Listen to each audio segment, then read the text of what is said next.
मी तुषार पवार आपलं स्वागत करतो। आता पाहूयात बातम्या विस्तारानं। ईशान्य भारतातल्या 5 राज्यांच्या दौऱ्याच्या अखेरच्या टप्प्यात आज पंतप्रधान नरेंद्र मोदी पश्चिम बंगाल आणि बिहारच्या दौऱ्यावर आहेत। बळकट, सुरक्षित आणि आत्मनिर्भर भारताच्या वचनबद्धतेनुसार पंतप्रधान नरेंद्र मोदी आज कोलकाता इथं 16व्या संयुक्त कमांडर्स परिषद 2025चं उद्घाटन करतील। तसंच ते या परिषदेला संबोधितही करतील।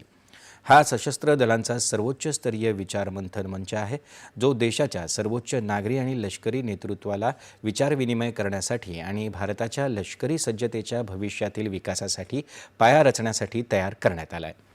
दर 2 वर्षांनी एकदा आयोजित होणारी ही संयुक्त कमांडर्स परिषद आजपासून सप्टेंबरपर्यंत चालेल। सुधारणांचं वर्ष, भविष्यासाठी परिवर्तन अशी यंदाच्या परिषदेची संकल्पना आहे।